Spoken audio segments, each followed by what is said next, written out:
Olá, eu sou Vinícius, junto com o Luan e o Thierry. Nós vamos apresentar esse trabalho 2. A gente começa pela questão 1, que a gente quer escrever uma rotina que vai ler um valor decimal com inteiro da console e converter para uma variável de 16 bits em complementadores. O endereço vai ser passado pela pilha. Então a gente começa inicializando algumas coisas. A gente passa aqui, a gente simula a passagem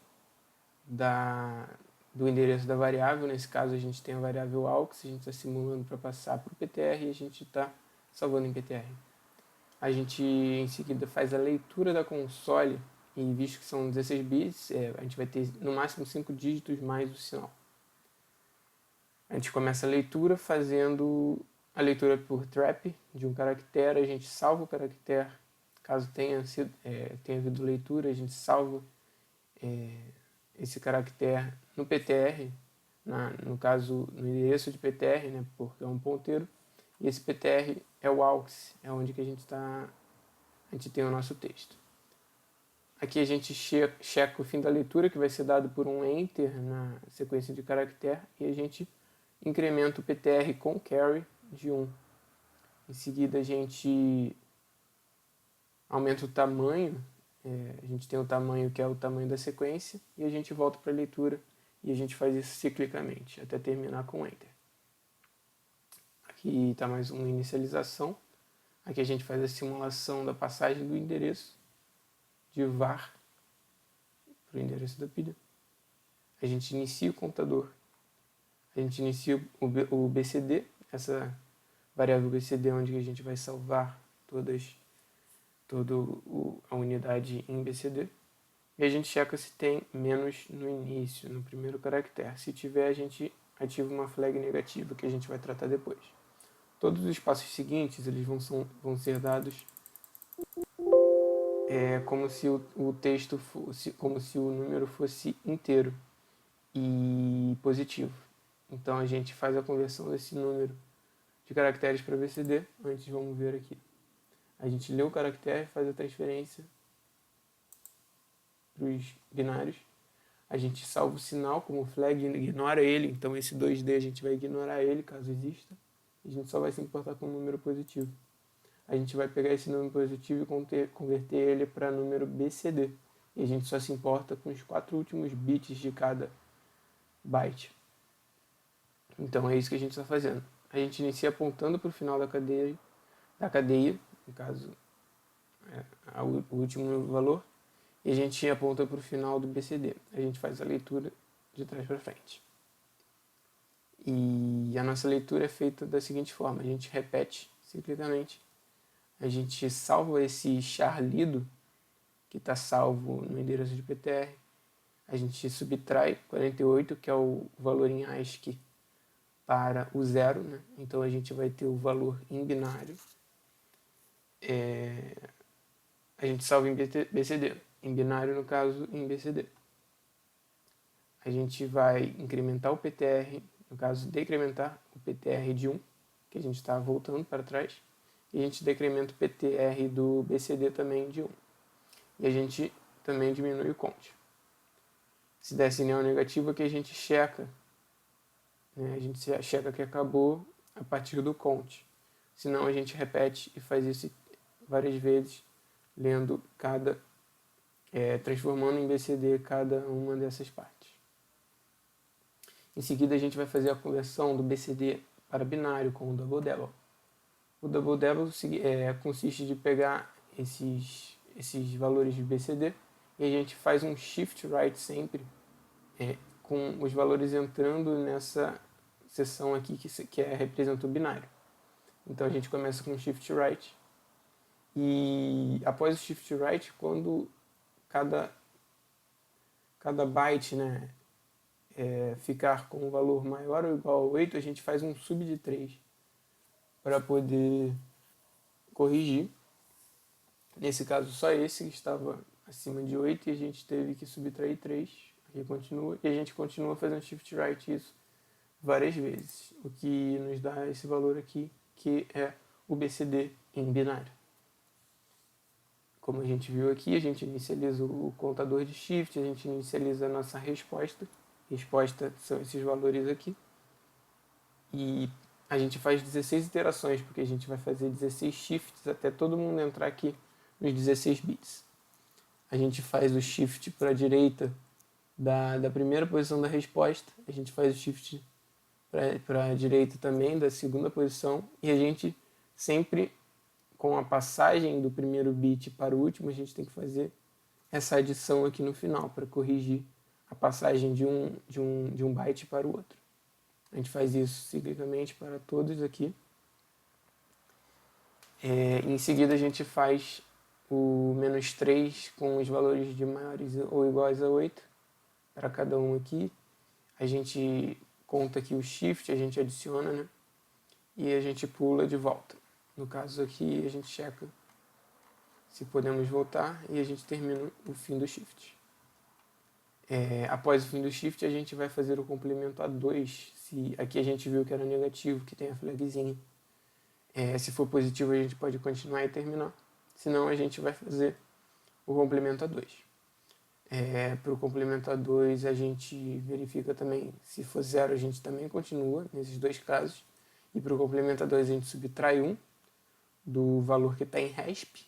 No caso a gente tem que fazer também com carry. E a gente vai inverter os bits.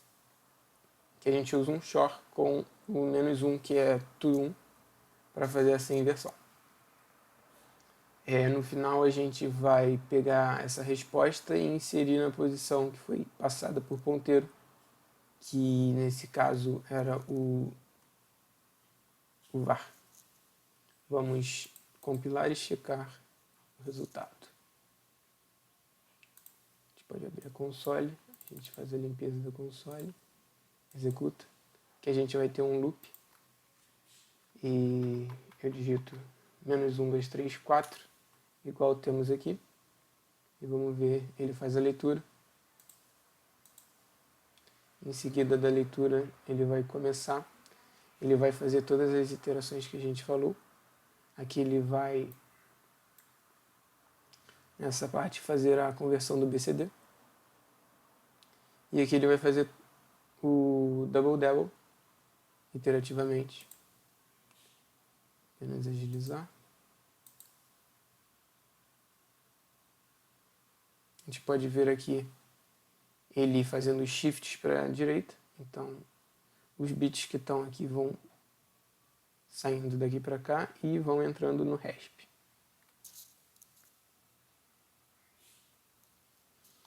Esse resp daqui é a parte superior, né? A parte mais alta dos 16 bits do resp. E terminando aqui, ele vai começar a jogar para a parte mais baixa.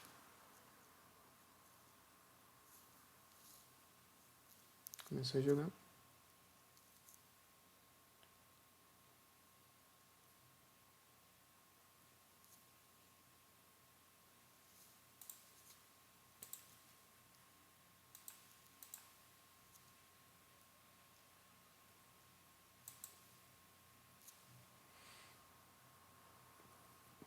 Como eu falei, são 16 shifts, então a gente tem que esperar os 16 shifts.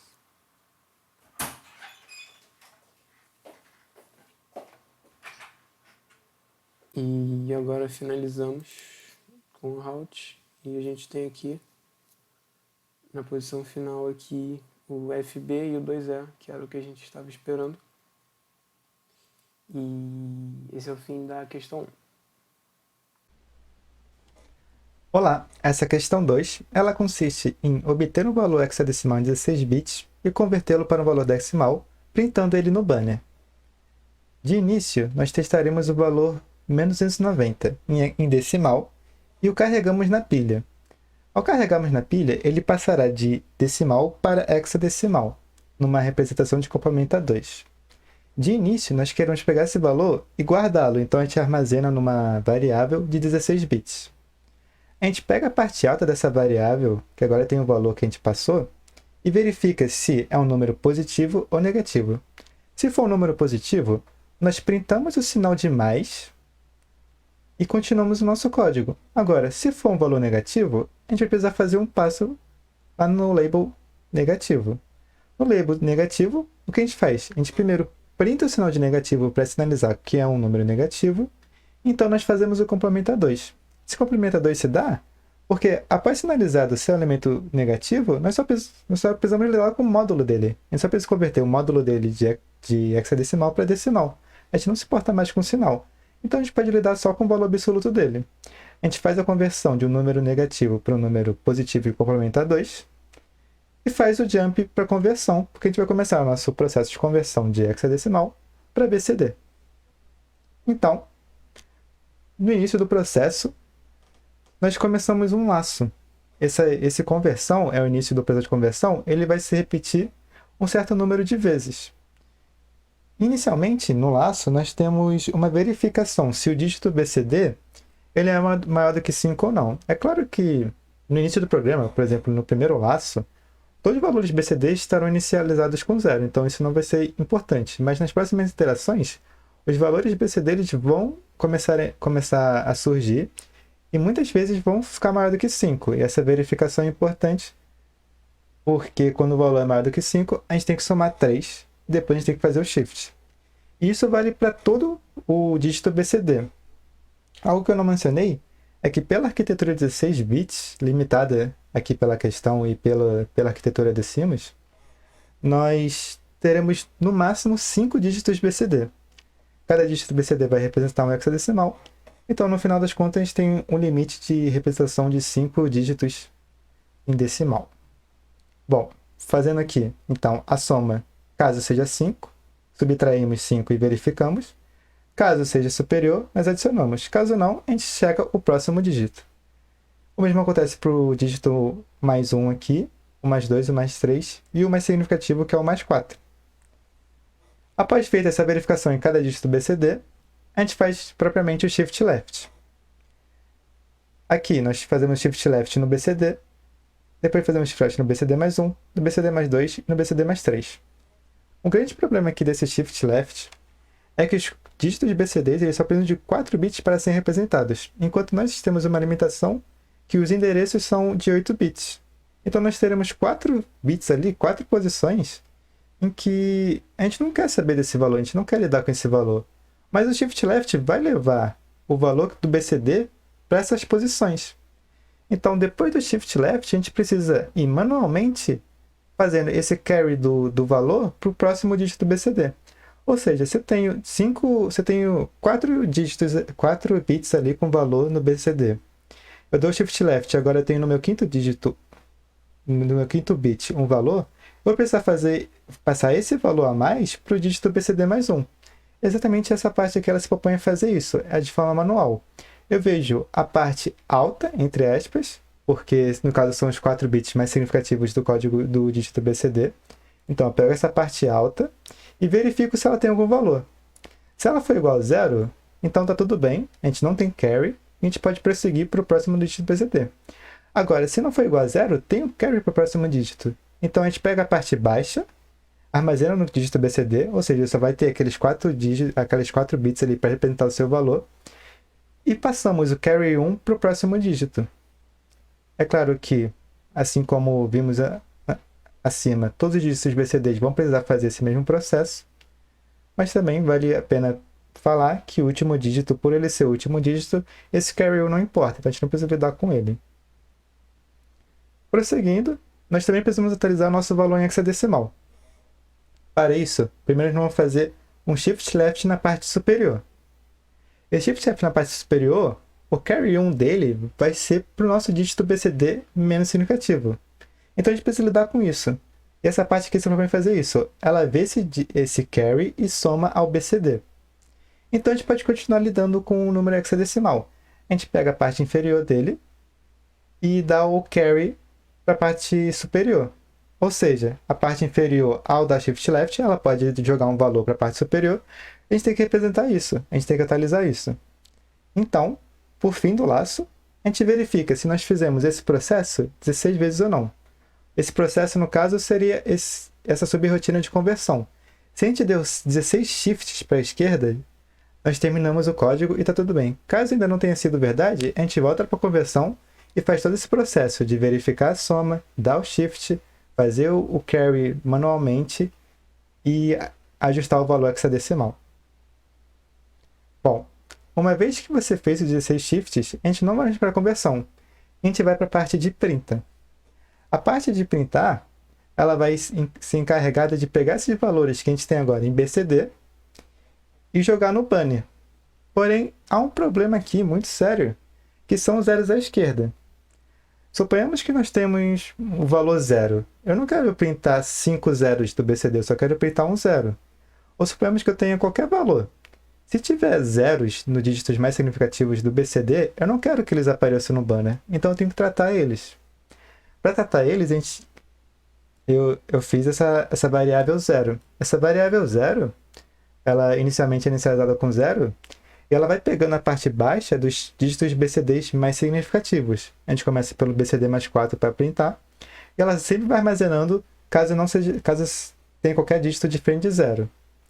Ou seja, enquanto ela se mantiver 0, os dígitos BCDs vão ser zeros e a gente não printa.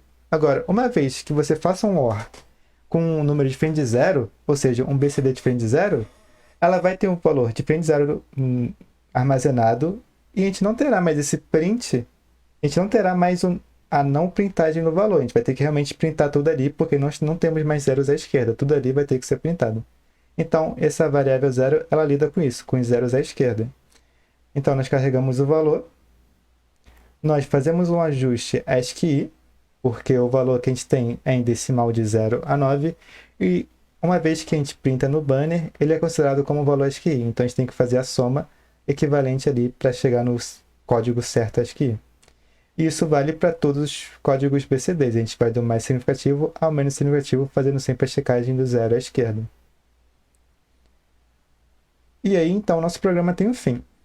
Verificando aqui a execução do nosso programa, como dito anteriormente, a gente vai usar o valor menos 290 para verificar o nosso programa. Eu já fiz todos esses casos testes e eles funcionaram para esses valores aqui.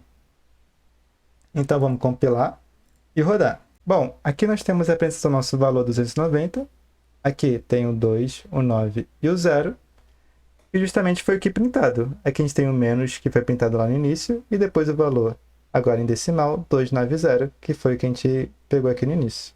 Bom, é isso. Muito obrigado. Olá, essa é a questão 3, que consiste na ordenação de vetor de elementos de 6 bits em complemento 2, onde o acumulador vai conter o número de elementos presentes no vetor e o endereço desse vetor vai ser passado pela pilha. Bom, eu escolhi um algoritmo de ordenação crescente que usa o bubble sort. Nós teremos n ao quadrado passos, e por isso eu já vou deixar o programa rodando para que ele rode aqui enquanto eu explico, e por sorte nós teremos o final dessa execução ao final da minha apresentação. De início eu defini um vetor mais aleatório aqui, mas para efeitos didáticos eu fiz um outro vetor aqui, que vai do elemento 10 ao elemento menos 9. Como a gente quer esse vetor em ordem crescente, a gente vai querer justamente o contrário. A gente vai querer começar do menos 9 e chegar ao 10. Então ele está totalmente bagunçado, está totalmente ao contrário daquilo que eu quero. Vou deixar executando aqui o programa no modo rápido. E uma coisa que o bubble sort, para quem não sabe, ele faz, ele vai pegar o elemento ali da vez e jogar lá para o final. Ou seja, aqui como a gente começa pelo 10, ele vai pegar esse 10, que é o maior elemento, e vai jogar ele na posição que ele deveria ser, que é o último. Então ele sempre vai pegar um elemento e vai colocar na posição certa. Como para isso ele usa n iterações e a gente tem n elementos, no final a gente vai ter n ao quadrado passos. Então aqui a gente pode ver que ele saiu da posição que ele estava, que era onde tem o 9 agora. A gente tinha 10 e 9, e aí o 9 ficou aqui. Ele foi trocando com os elementos. Agora ele acabou de trocar com 0, acabou de trocar com menos 1. Ele está trocando aqui e vai chegar até aqui ao trocar com menos 9 e vai ficar na última posição. Bom, vejamos como é que esse algoritmo foi implementado. Primeiro nós carregamos um número de elementos, que é a variável n, e nós carregamos esse ponteiro. Esse ponteiro é o ponteiro do vetor, então a gente carrega o endereço do vetor, porque esse ponteiro aponta para esse endereço. E Como eu já disse, nosso programa vai fazer n ao quadrado passos, e esse n ao quadrado passos consiste em dois loops. Nós temos o loop exterior e o loop interior. O loop exterior ele vai rodar para cada elemento, e o loop interior é que para cada elemento a gente vai ter que passar pelos outros elementos para verificar se haverá uma troca ou não. Aqui, toda vez que a gente vai para o loop exterior, a gente precisa resetar o contador do laço interior, porque o contador do laço exterior ele vai fazer de 1 até n. Toda vez que ele passa para o laço exterior, a gente tem que resetar ele. Então, dividir de 1 até n, n vezes, ou seja, n ao quadrado. Algo que a gente também precisa fazer é resetar o ponteiro do vetor. Na real, a gente não precisa resetar totalmente o ponteiro do vetor. A gente poderia só atualizar o n. Mas desse jeito que eu fiz, não tão muito otimizado, a gente reseta o ponteiro do vetor e não atualiza o n. Bom, aqui no loop interior, a primeira coisa que eu faço é verificar na parte alta do elemento que eu estou se ele é positivo ou negativo. Então eu pego o meu primeiro elemento que eu quero verificar e eu quero saber, ele é um número positivo ou negativo? Bom, se ele for negativo, eu verifico o segundo elemento que eu estou verificando, porque a cada vez que eu estou iterando no meu algoritmo, eu estou verificando entre o elemento e seu adjacente qual é o maior. E preciso saber primeiro se o número é negativo ou positivo. Então, verificado que o primeiro número é negativo, eu verifico o segundo. Então, no final das contas, acabam criando 4 casos. O primeiro caso em que o primeiro número é negativo e o segundo número é negativo. Eu tenho o caso em que o primeiro número é negativo e o segundo é positivo. Eu tenho o caso em que o primeiro é positivo e o segundo é negativo. E por último, o caso em que o primeiro é positivo e o segundo também é positivo. Bom, no caso em que os dois números são negativos, nós precisaremos fazer uma operação para realmente ver qual que é maior. Para isso, como nós temos dois números negativos, a ideia é fazer o complementador desse número negativo e somar com esse número, com o primeiro número. Ou seja, em vez de fazer menos x menos y, eu faço menos x mais y. Então, justamente o que eu faço? Eu pego o meu segundo elemento, faço o complementador dele. Então, eu pego esse e o valor realmente desse complementador, eu jogo para essa variável que eu estou chamando de auxiliar. Eu pego o meu primeiro elemento e jogo para minha variável auxiliar segunda, ou seja, aux2. Então, eu somo elas duas. É claro, com carry aqui, por conta das operações 16 bits. E eu verifico. Bom, se o resultado for negativo, o primeiro elemento ele acaba sendo menor. E não vai ser necessário trocá-los, porque o nosso primeiro elemento que a gente já está na posição mais indicada para ele. Para a direita são os crescentes, são valores crescentes, para a direita decrescentes. Bom, mas se não for negativo, ou seja, se o primeiro elemento for maior, a gente vai ser obrigado a fazer a troca. E para fazer a troca, a gente vai chamar uma subrotina que eu chamei de swap. Então, para isso, a gente vai ter que carregar esses valores que a gente encontrou na pilha, chamar a rotina e voltar. É justamente isso que eu faço. Eu preparo aqui, através do ponteiro, os elementos e vou colocando eles na pilha. Então, eu chamo a rotina de swap. Bem aqui. Depois disso, eu continuo minha iteração. É claro que, no meio desse processo, tem todo um ajuste do ponteiro para ele pegar os elementos certos. Eu não vou entrar muito em detalhes, mas se vocês verem essas operações aqui de ponteiro, de soma e subtração de ponteiro, é só um ajuste do ponteiro para ele pegar o elemento certo. Bom, falando do caso negativo, a gente tem o negativo e o positivo. Se nós temos o negativo e depois nós temos o positivo, eles já estão na ordem certa, porque o negativo sempre vai ser menor do que o número positivo. Então a gente só continua para a próxima interação. Bom, no caso que o primeiro elemento é positivo, a gente tem o positivo e negativo e o positivo e positivo. No positivo e negativo, a gente tem o elemento positivo na esquerda e o elemento negativo na direita. Sendo que deveria ser o contrário. Então, é obrigatoriamente necessário que nós troquemos esses elementos. E eu faço sempre o mesmo processo.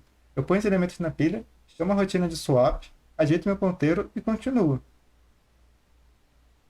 Bom, no caso do positivo, é parecido com o caso do negativo.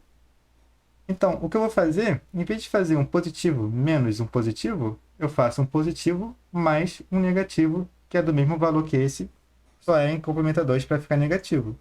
Ou seja, em vez de eu fazer mais x menos mais y, eu faço x mais menos y. Então, aqui é só fazer o complementa 2 do segundo elemento, eu jogo ele para AUX, eu pego o meu primeiro elemento, jogo em AUX 2 e faço a soma dos dois como eu fiz quando era negativo com negativo. E aqui é a mesma coisa. Se for negativo, o meu primeiro elemento é menor que o segundo, e eu posso continuar. Agora, se for positivo, o meu segundo elemento ele vai ser maior do que o primeiro, e eu vou precisar fazer a troca. E mais uma vez, ao fazer a troca, eu preciso pegar os dois elementos, colocar na minha pilha, chamar a rotina e voltar. Então é justamente isso que eu faço. Eu pego os dois elementos, jogo eles na pilha e chamo a rotina. Depois ajusto meu ponteiro e continuo. Na parte de continuar, a gente tem um leve ajuste ali no ponteiro e a gente atualiza a variável interior somando ela a 1. A gente subtrai do valor n e verifica se a gente vai dar mais um laço no loop interior ou se a gente pode ir no laço exterior e somar 1 a ele. É claro que quando o loop exterior acabar, ou seja, quando ele rodar aqui n vezes, nosso programa termina. Assim como está descrito aqui. Agora, olhando mais direto para essa rotina de swap, o que a gente faz é ajustar o ponteiro, a gente salva o stack pointer para depois dar o retorno, a gente tira esse endereço que a gente pegou por salvar o stack pointer, e a gente faz o seguinte, a gente pega a parte alta do segundo elemento, porque o segundo elemento ele ficou ali em cima na pilha, e armazena na parte alta do primeiro elemento, ou seja, aqui a gente começa o processo de troca. A gente pegou a parte alta do segundo e colocou na primeira. Depois a gente pega a parte baixa do segundo elemento e armazena na parte baixa do primeiro elemento. Agora está na vez de trocar. Então a gente pega a parte alta do primeiro elemento e põe na parte alta do segundo. E por fim a gente pega a parte baixa do primeiro elemento e põe na parte baixa do segundo. E aí acabamos o processo de troca. Nós trocamos dois elementos que estavam ali adjacentes. Então por fim, a gente volta com o nosso stack pointer para onde estava inicialmente e faz o retorno, retornando a execução do nosso laço aqui. Bom, a gente pode ver que o nosso programa ainda está executando, ainda vai demorar um pouco, mas o que a gente pode analisar aqui é que começamos com 10, 9, 8, 7, 6, e aqui chegava até menos 9, e aqui nossa execução a gente já tem o 10 aqui, o 9, o 8, 7, o 6, o 5, o 4, o 3, o 2, e aqui falta esse 1 e esse 0 entrarem aqui, e esses valores negativos realmente serem atualizados. Aqui a gente pode ver que o 1 já está sendo levado e vai parar nessa posição aqui. Então logo nossa execução vai acabar. A gente pode verificar aqui, em tempo de debugging, qual o valor da nossa variável exterior e o valor da interior. Podemos ver que aqui na interior a gente está no laço 8 e na exterior a gente está no laço 9. Então ainda vai demorar um bom tempo para o nosso programa terminar. Então, nosso programa finalmente terminou. E aqui a gente pode verificar como ficou nosso vetor pelos seus valores nos endereços. Nós temos aqui o menos 9, o menos 8, o menos 7, o menos 6, o menos 5, menos 4, menos 3, menos 2, menos 1, 0. E do 1 ao 10 em ordem crescente. Ou seja, nosso programa conseguiu aqui deixar na forma crescente, assim como também podemos verificar para o nosso vetor. Aqui nós temos valores cada vez maiores. É claro que aqui no caso são negativos, então teria que fazer o complementar 2. E aqui a gente vai do 0 até o 10, que está bem escondidinho aqui. Então deu tudo certo aqui. A gente conseguiu ordenar de forma crescente através do Bubble Sort. É isso. Iniciando a questão 4 agora, a gente quer escrever uma rotina que verifica se uma cadeia de caracteres é palíndromo. E a gente faz isso ignorando brancos e pontuações. O endereço do início da cadeia é passado por parâmetro na pilha, isso a gente vai fazer uma simulação, e a cadeia termina com 1. A gente deve colocar no acumulador o valor de 0 ou 1, caso for, ou não o palíndromo. E a gente tem que fazer um programa que vai ler da cadeia da console e escrever também na console. Então a gente começa aqui fazendo a simulação para escrever em PAL, que seria o endereço passado pela pilha, a gente salva em PTR esse endereço. Para leitura a gente vai fazer um ciclo para ler cada caractere, a gente salva o caractere nessa posição, né, da onde que a gente vai escrever a palavra. A gente subtrai 13, porque o 13 é o valor do enter que a gente quer checar. E a gente incrementa 1 com carry no PTR, que é o nosso ponteiro. Então a gente faz isso até o fim, até chegar a enter, e a gente finaliza. A gente finaliza com um 0, que é o null que ele falou. Inicializa aqui o count. A gente também passa o endereço da palavra para fazer essa simulação do endereço passado e a obtenção do endereço por pilha. E aqui, como não foi passado nenhum tamanho, a gente tem que descobrir o tamanho. No caso, a gente vai descobrir onde que é o fim através desse pt_fim. Então a gente inicializa o pt início e o pt fim no mesmo endereço da palavra e a gente faz um loop para encontrar o pt fim. O loop se baseia em olhar se chegamos no 00 e a gente vai incrementando o pt fim, incrementando o count, que será o nosso contador de caracteres, e ciclicamente até finalizar. Ao fim a gente volta uma posição, porque no fim a gente vai estar em cima da posição 00 e a gente quer a anterior. Assim a gente inicializa a checagem do palíndrome, que se baseia em verificar primeiro se o count terminou, se chegou ao fim. Então a gente checa se é negativo ou zero. No caso de ser negativo ou zero é quando o ponteiro da esquerda e o ponteiro da direita ou ficam um em cima do outro ou eles se cruzam. A gente faz a checagem se está entre A e Z, já que ele falou que não se importa com espaços vazios e pontuações. Nesse caso a gente só está se importando com letras minúsculas, que é a nossa suposição inicial, é que as palavras serão minúsculas. E a gente, nesse caso, a gente pula para continua. Se tiver erro aqui, a gente vem para essa seção de não ok. A gente, no caso, por exemplo, se tiver um espaço, ele vai ignorar o espaço, vai pular e vai para outra iteração. E se tiver outro espaço, ele pula e vai para outra iteração. Entendeu? Aqui a gente continua, a gente checa, a gente faz aqui a checagem se é palíndrome, salvando no acumulador o caractere que está em PT início, e a gente subtrai do caractere que está no PT no fim. Se eles forem iguais, isso tem que dar 0. Se não for 0, ele não é palíndrome e pula para o não palíndrome. Se não, ele continua. A gente continua tirando 2, já que a gente anda o fim e o início. A gente aumenta o ponteiro de início, a gente diminui o ponteiro do fim. E a gente volta para checar a próxima iteração. Se for palíndrome, o que a gente faz? A gente salva o 48, que é o 0 em ASCII. A gente salva o RESP e a gente pula para o fim. Mesma coisa aqui, só que com 1. Aqui é o caractere 1 em ASCII. E por fim, a gente faz o que foi pedido na questão. A gente passa o comando para imprimir na console. A gente coloca o RESP no acumulador e termina. Então vamos compilar e executar para ver no que dá.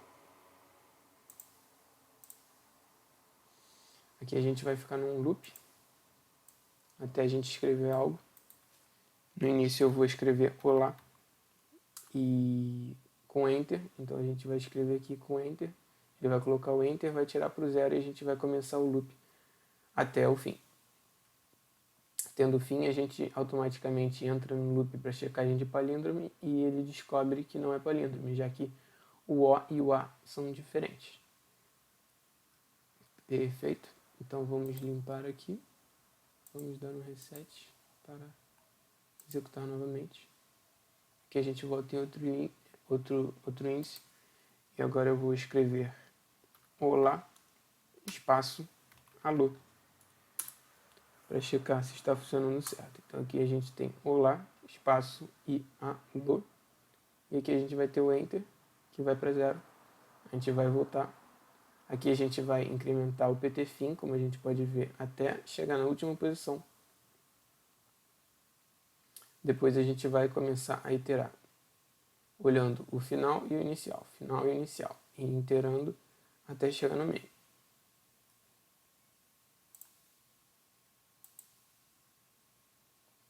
Aqui a gente acelerou e ele checou que de fato, como aqui a gente pode ver, ele era palíndrome, retorno zerado.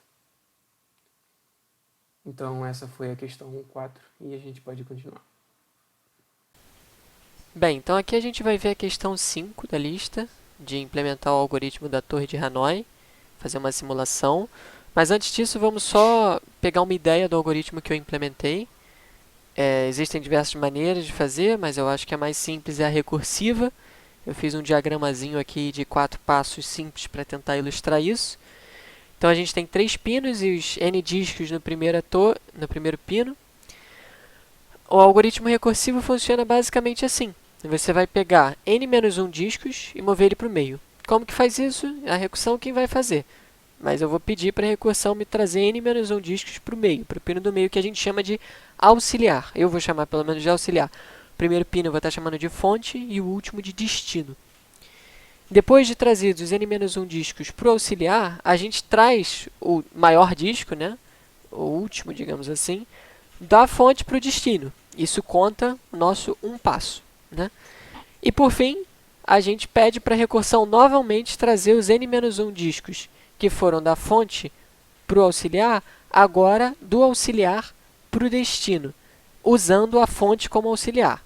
Isso pode dar um pouquinho de enrolada na cabeça, mas é sempre a gente foca de onde vai, que é a fonte, para onde vai, que é o destino, que no início é do primeiro para o terceiro pino, e o que sobrar vai ser o nosso auxiliar. Então vamos dar uma olhadinha em como que eu implementei isso. Bem, agora aqui no Simus, está aqui o nosso programa, ele é um pouquinho extenso, mas a gente vai passar por ele, é tranquilo, a maioria é só repetição de uma mesma coisa. Primeira coisa que eu vou fazer, na verdade, vai ser compilar ele. Eu deixei a entrada aqui setada como 7, ele aceita a entrada, então nosso N vai ser 7. E aqui, mostrando para vocês aqui, tem bastante variável, mas para termos da nossa solução, o que vai importar para a gente aqui é a fonte, né? Como eu falei, o auxiliar e o destino. E eu vou pedir para ele executar aqui. A princípio eu vou pedir para ele executar no rápido. A gente vai observando. A primeira coisa que ele faz é preencher aqui, ó, a fonte com os 7 discos, do 7 a 1. É como se a primeira posição fosse a base e a última fosse o topo de uma pilha, né? E aí o que ele vai fazer é exatamente aquele algoritmo que eu descrevi. Aos poucos, ele vai passar os 6 discos para o auxiliar, o 7º para o destino e depois os 6 do auxiliar para o destino. Mas é claro que até isso acontecer, ele precisa fazer outras manobras. Então ele começou jogando 1 para o destino, depois ele vai trazer o 2 para o auxiliar. Agora, né, você viu que saiu o 2 daqui, veio para o auxiliar, vai trazer o 1 do destino para o auxiliar, para passar o 3 para lá, enfim. Enquanto ele executa aqui, que vai levar um tempinho, a gente vai dar uma olhada no código. Eu começo com bastantes variáveis aqui. Basicamente, eu tenho um i, que é um índice para um laço, o meu n e um nr. Sempre que você vê esse rzinho no final, quer dizer que eu vou usar na recursão. Um ponteiro que eu vou usar para salvar o estado da pilha. Ou vetor fonte, ou o fonte r ele é o endereço para o vetor fonte. E o fonte ptr é o endereço para o ponteiro para o vetor fonte. Então, a gente vai dar uma olhada com calma nisso aí lá embaixo. Mas a princípio é isso. Tem a mesma coisa para o auxiliar e para o destino. E eu também tenho os índices para eu poder fazer o pop e o push, né? Saber o índice de onde está o último elemento no momento daquela pilha daquele disco. Ou seja, se o índice estiver no 3, eu sei que tem 3 discos ali naquele pino, naquele exato momento. Tem o ponteiro para a fonte, para o auxiliar e para o destino. Então, a primeira coisa aqui, a gente tem um laçozinho para preencher o vetor A, né, o vetor fonte, com os discos iniciais. Então, enfim, simples, eu simplesmente faço um loop como se fosse o equivalente em C, né, fazer um loop de AN e preencher com N-I. Então, você vai 7, 6, 5, 4, 3, 2, 1. Coisa simples. E depois disso é que a gente começa o corpo do programa de verdade. A gente vê aqui que a parte mais complicada é a de puxar a rotina, né?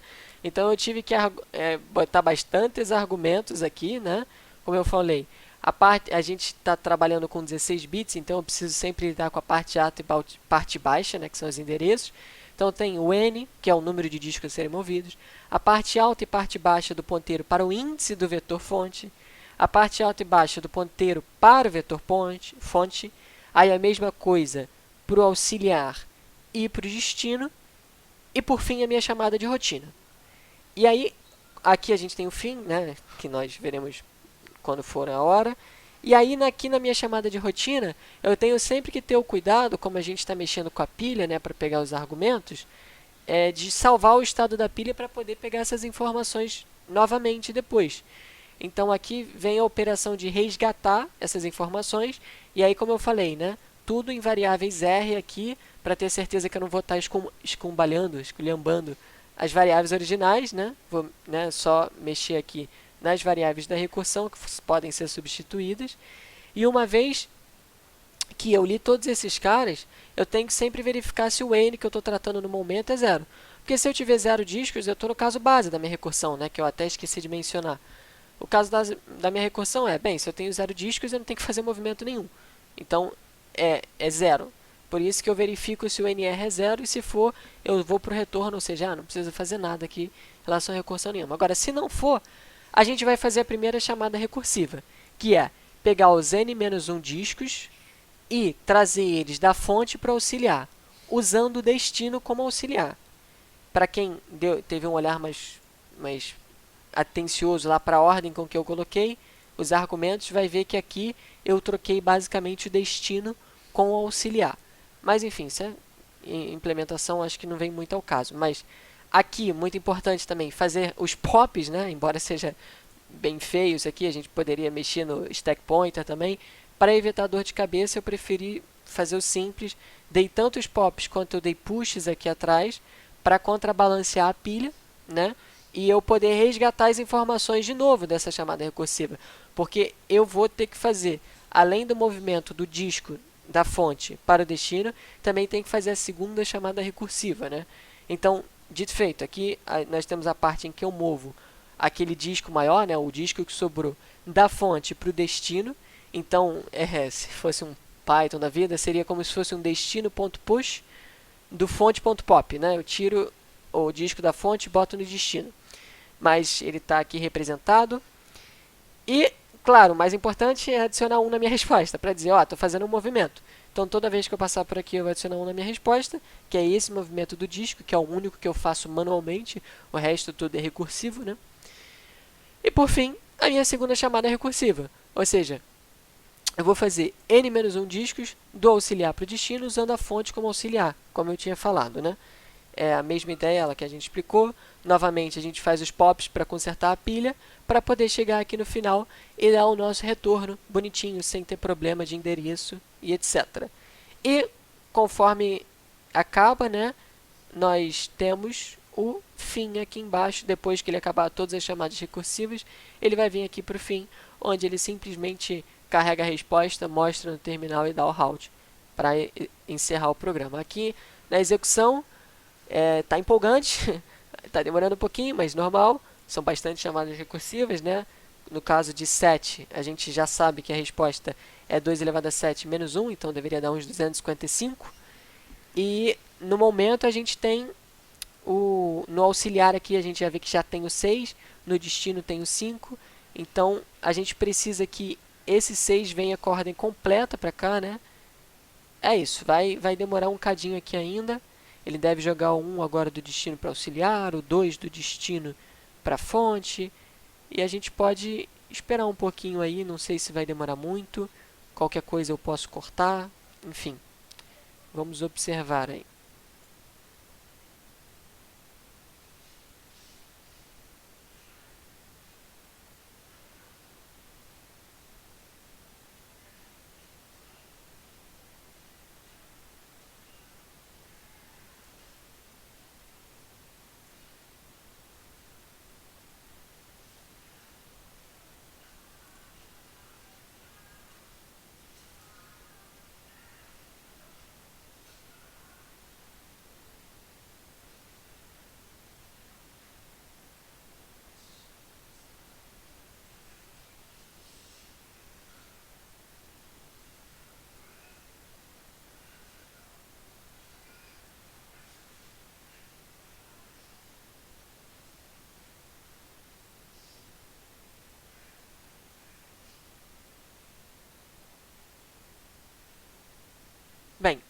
acho que deu para ver um pouquinho da execução do programa. Eu vou dar um pequeno pause aqui, porque ainda tem que mover o 7 para o destino e fazer praticamente o dobro dos movimentos que ele fez até agora. Quando estiver chegando perto do final, eu volto para mostrar o fim da execução. Bem, conforme dá para ver, estamos chegando aos passos finais. A gente sabe que como a entrada é 7, o total de passos é 127, que é 2 elevado a 7 menos 1. E aí quando ele acaba, a gente vê que a pilha do destino está como começou a pilha da fonte. E ele vai mostrar no visor a nossa resposta 7F, né, que é o 127. E, bem, essa foi a execução para vocês, só para mostrar o finalzinho, né?